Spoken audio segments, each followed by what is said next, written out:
परमेश्वर की स्तुति हो, परमेश्वर की जय जयकार हो। परमेश्वर ने फिर से हमें इस मौका दिया कि हम परमेश्वर के सामने आएँ और परमेश्वर की वचन में से सुने।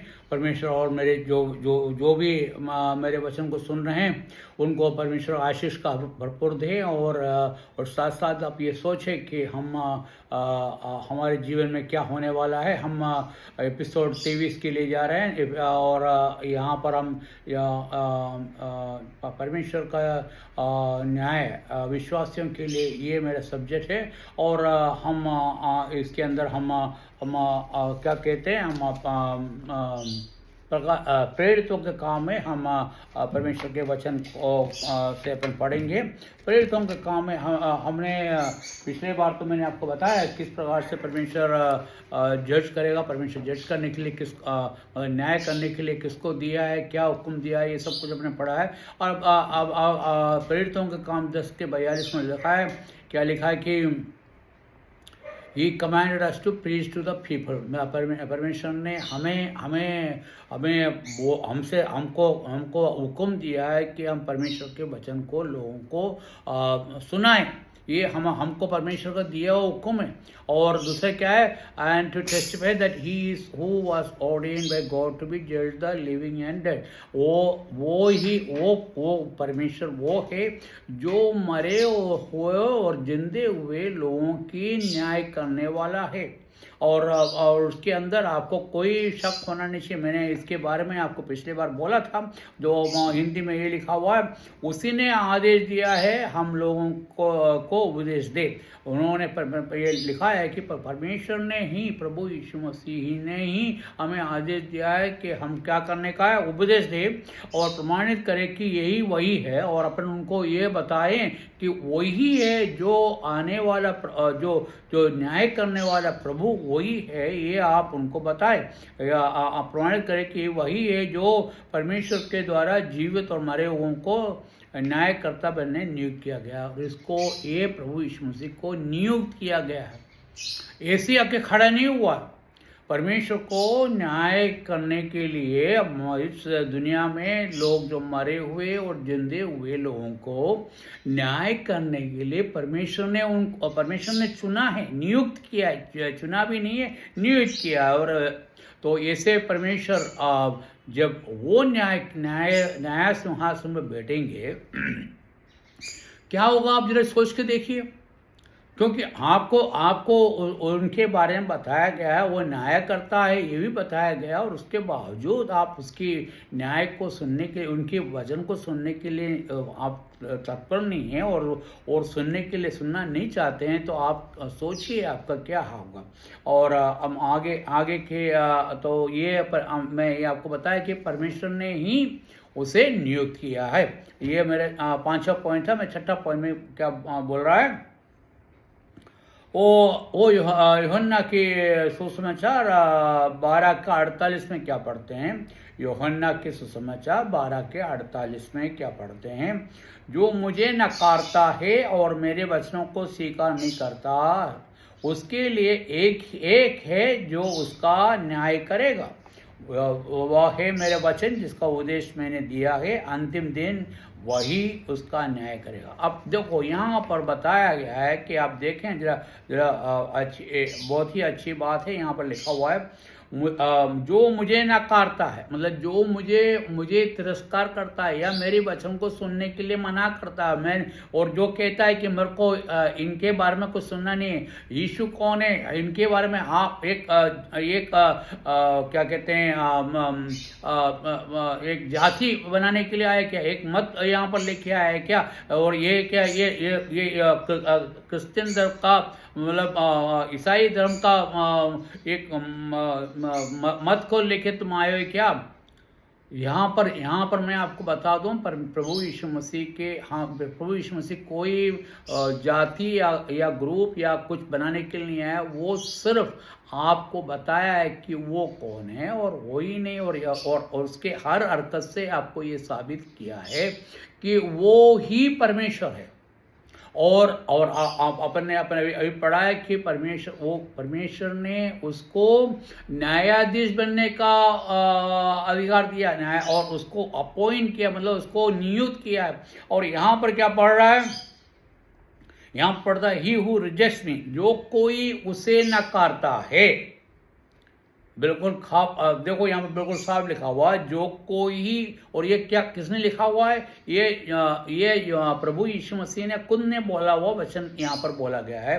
जो कोई उसे आप नकारता है, उसको दुष्कारता है, उसकी बात सुनने के लिए मना करता है, and does not receive my word, और उसके वचन को स्वीकार करने के लिए तैयार नहीं हो, मतलब प्रभु यीशु मसीह के वचन को सुनने के लिए तुम तैयार नहीं हो, कोई बात नहीं, तुमको सुनना है नहीं सुनना है ये आपकी मर्जी। बाकी यहाँ कहता है जो उसके लिए तैयार नहीं है, has that which judge him, and he my words has that which judges him, वही आपको न्याय करने वाला है। कौन? वही आपको न्याय करने वाला है। The word that I have spoken will जज हिम इन दस्ट, और मैंने जो कुछ बात आपको बताया उसके आधार पर आपका न्याय होगा। न्याय करने का आधार क्या है? प्रभु यीशु मसीह का वचन। और यदि आपने वो वचन को ही नकारा है तो फिर आप कैसे आप क्या आप न्यायाधीश के सामने क्या बात करोगे? न्यायाधीश ने कानून आपको ला के रखा है और कि ये आपको इस कानून के हिसाब से चलना है, और यदि आप उसको कानून को नहीं मानते हैं तो न्यायाधीश क्या करेगा? आप जरा सोच के देखिए। और हिंदी में क्या लिखा हुआ देखो, हिंदी में जरा और थोड़ा सा और आपको समझ में आ जाएगा। जो मुझे नकारता है, जो मुझे दुत्कारता है, जो मेरी बात नहीं सुनता है और मेरे वचनों को स्वीकार नहीं करता, मैंने जो बोला है उस वचन को स्वीकार नहीं करता है, उसके लिए एक है जो उसका न्याय करेगा। उसके लिए न्याय करने वाला एक है। वो कौन है? अभी हाल ही अपने पढ़ा है कि न्याय के लिए किसको नियुक्त किया है? प्रभु यीशु मसीह को नियुक्त किया है, और वही है न्याय करेगा। तो प्रभु यीशु मसीह ही आपको न्याय करेगा। वह है मेरे वचन जिसका उपदेश मैंने दिया, और वो है मेरा वचन जो मैंने अपने मुंह से जो बोला है, वो वचन ही मेरे वचन जिसका उपदेश मैंने दिया। मैंने उसके बारे में आपको बताया, मैंने उपदेश के द्वारा मैं आपको बताया है कि भाई ये देखो, ये जो वचन के हिसाब से ही न्याय होगा, क्योंकि प्रभु यीशु मसीह ने हमेशा क्या कहा है?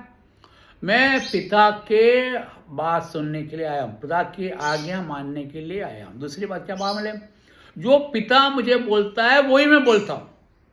मतलब परमेश्वर परम परमेश्वर जो कुछ बोलता है उसके हिसाब से वो बोलता है, उसका अपना कुछ भी नहीं है।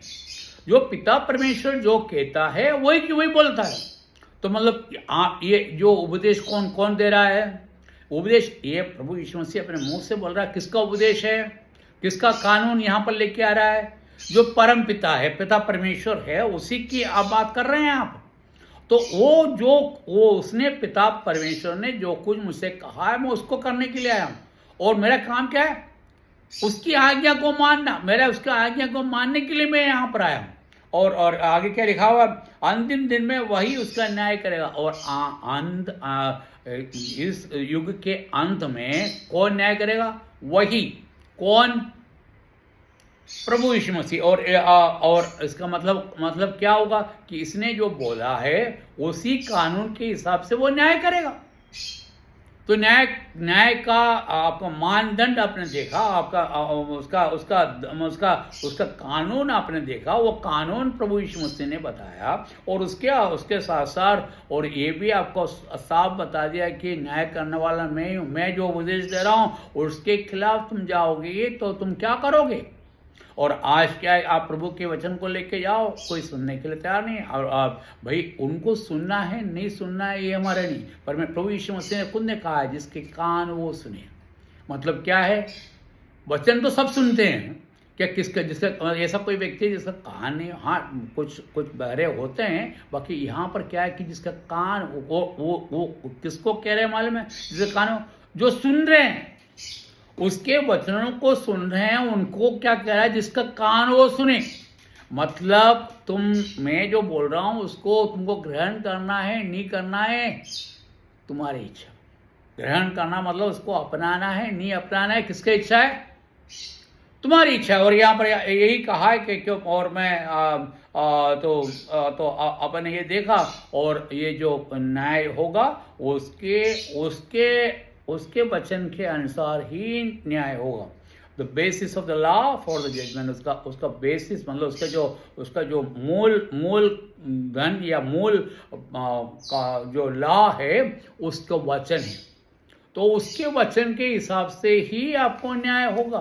तो आप ये सोचिए, आपको प्रभु यीशु मसीह क्या कहते हैं। और अभी हम अब पुराने नियम में क्या कहते हैं, आप बाइबल में आप पढ़े हैं, क्योंकि मैं विश्वासियों के लिए बात कर रहा हूँ और उसमें कोई विश्वासी नहीं है, वो भी सुने पुराने नियम में क्या कह रहे हैं। आप देखते हैं वो यहाँ पर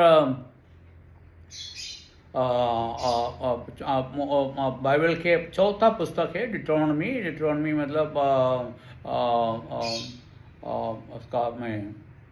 उसका मेरे को हिंदी में ट्रांसलेट माने, I will raise up from them a prophet like you from among the brother. यहाँ पर कहता है कि मैं एक प्रवाचक को मैं आखिर दिन में खड़ा करूँगा। वो कौन है? वो प्रवाचक कौन है? ये किसने कहा है? मूसा ने कहा है। मूसा ने ही कानून लेके आया, 10 कल्पनाओं को लेके आया, उसके बाद बहुत सारे कल्पना उससे बने हैं। और ये मूसा कह रहा है कि एक प्रवाचक आएगा, वो कहता है कि एक प्रवाचक को उठाएगा, ओके उठाएगा, और profit like you among from among brother, तुम्हारे भाइयों के बीच में से एक जन को उठाएंगे।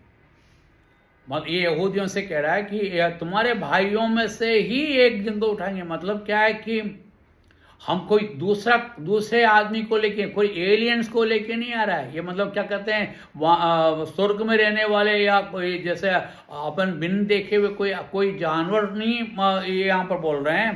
कौन बहुत बोल रहे हैं? यहाँ पर एक प्रवाचक उठेगा और वो आपको क्या करेगा, and will put my words in his mouth, तुम्हारे मुंह में उसके वचन डालेगा, मतलब तुम्हारे हृदय में वो वचन डालेगा। मतलब प्रभु यीशु मसीह, मतलब ये मूसा कह रहा है कि ऐसा प्रवाचक जो आएगा, और ये अपन पढ़ेंगे तो मालूम पड़ेगा, ये प्रभु यीशु मसीह के बारे में कह रहा है। वो कह रहा है कि वो आपके मुंह में या आपके कान में क्या कहेंगे, वचन को डालेंगे, and he shall speak to them all that I command him.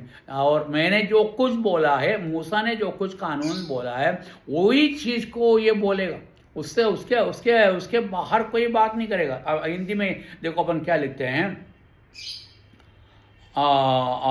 Hindi में लिखता है, मैं तुम्हारी तरह एक नबी उनके लिए भेज दूंगा, मैं तुम्हारे लिए एक नबी को भेज दूंगा, और यह नबी उन्हीं लोगों में से कोई एक होगा। मैं उस सब बताऊंगा जो उसे कहना होगा, और वह लोगों से वही कहेगा जो मेरे आदेश होगा। यहाँ पर मैं यहाँ पर इस वचन को मैं यहाँ पर मैं ख़त्म करता हूँ। मेरे टाइम ख़त्म हो गए हैं। प्रभु, मैं आपको फिर से बता रहा हूँ, आप ये सोचिए कि हम जिस प्रकार से जीना है, हम जीने में हमको कोई प्रॉब्लम नहीं, हमें कोई कुछ नहीं कहने वाला है। हम हमारे मर्जी का मालिक है। हम भगवान को मान रहे हैं, हमको बहुत है, हमारे भगवान हमको बचा लेगा। बाकी न्याय के समय में ये भगवान कोई काम नहीं आने वाला है, क्योंकि न्याय करने वाला कौन है? न्यायाधीश कौन है? तो पिता परमेश्वर ने पुत्र परमेश्वर को भेजा है, और वो न्याय करेगा। तो और उसने क्या कहा है कि उसके वचन के अनुसार। तो इसलिए मैं यहाँ पर रोकता हूँ। आप फिर से सोचिए, मैं फिर आपके पास आता हूँ। प्रभु आपको आशीष से भरपूर रखें, और मेरे आशीष भी आपके साथ हो, और आपको अनुग्रहित करें, और परमेश्वर आपको आशीषों से भरे। प्रभु यीशु मसीह की नाम की जय जयकार हो। आमीन।